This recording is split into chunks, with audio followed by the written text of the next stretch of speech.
Hi everyone, Richard Rice, PGA golf professional here. In this video, I'm going to teach you how to stop pulling the club inside in the backswing. Stay tuned.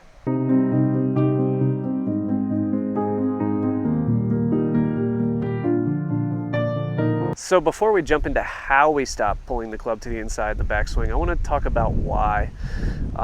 There's a term flying around in golf instruction everywhere now called shallowing, which is something that we do in every sport. In other words, we're taking our club shaft from a steep angle to a shallow angle as we transition down. Now, for many of us, we can make this happen really naturally as long as we're making a proper backswing. And I think a lot of players I catch out here on the range and on the lesson tee, they're swinging the club back too far inside or behind them, and then in transition they've got to dump that club back into position to actually hit a good golf shot.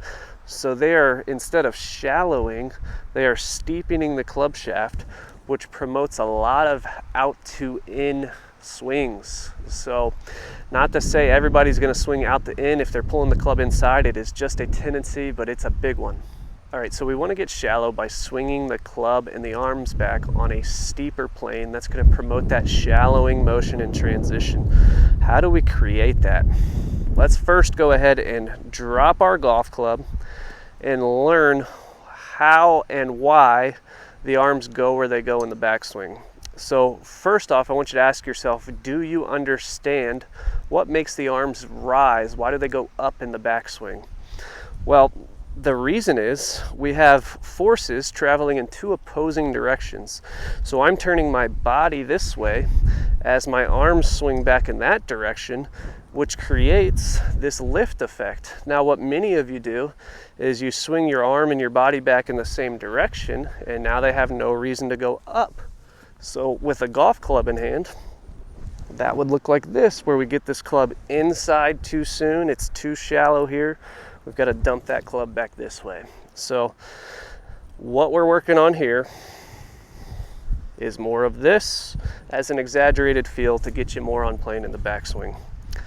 All right, so again, let's drop that club and understand that we want our arms to move directly away from the target as we swing back. As we rotate in this direction, with the arms moving in that direction, the arms go up. Now, notice that from this view here. Now, if I was holding on to a giant steering wheel, I would physically be turning my steering wheel to the left, as I swing the club back as a right-handed player. So most of you I see on a day-to-day basis turn that steering wheel this way and pull that club to the inside. All right, so remember, my hands are going to move straight away from the target as my body turns away from the golf ball. Those two opposing forces generate lift of my arms. I want you to have this picture in mind right here. Of course, eventually in the backswing, the arm's going to fold here, and this arm would come with it, and we'd get into this look here. What we are looking at here is that it's really the first half of the backswing that creates these inside takeaways. So after you've done that a few times, what I want you to do is pick up your club, and we're going to go in steps here. So all we're going to do is swing it back until the hands get to the right leg. What we're going to feel here is that our trail hand is still more on top of our lead hand. For me as a right-handed player, my right hand is on top of my left hand as I get to my right leg.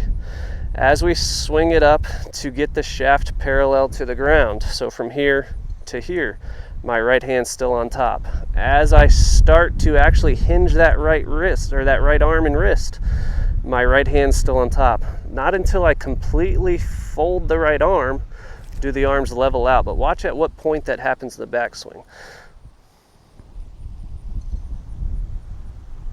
Right about here. All right, so let's work on keeping those arms more stacked on top of each other this way as we swing the club back, rather than allowing this to happen so soon. Now, if I do this in the backswing, that's going to make my club come way inside. If I can get more here, that's going to be outside. or on plane. So here to here, okay? So what I'd have a student do on the lesson tee is use a nice tall tee. You know, this is a 9-iron. I've got this teed pretty high for a 9-iron. And we're just gonna get the feel of that club swinging back in a different direction this way instead of this way. So get the feel for this. My body's turning away from the ball as my arms move away from the target. That makes the arms go up, and we'll use that to hit a few golf shots off the tee. After you've done that a few times and you feel comfortable with it, let's go ahead and take the tee out of there. I love these little rehearsal moves away from the target. And let's go ahead and hit a few.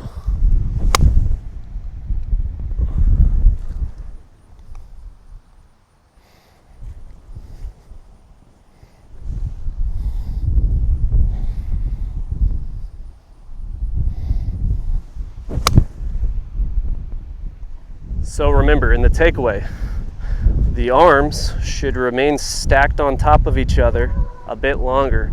Stop getting your arms so level so soon in the backswing. That's how we pull the club inside. This would be a more straight back takeaway. In other words, we're more on plane here. That sets us up to make a shallowing move in the downswing rather than getting in here and making a steepening move. So take that, practice it at home, bring it to the course, practice it at the range, then take it out onto the golf course with you, but wait until you feel comfortable with that.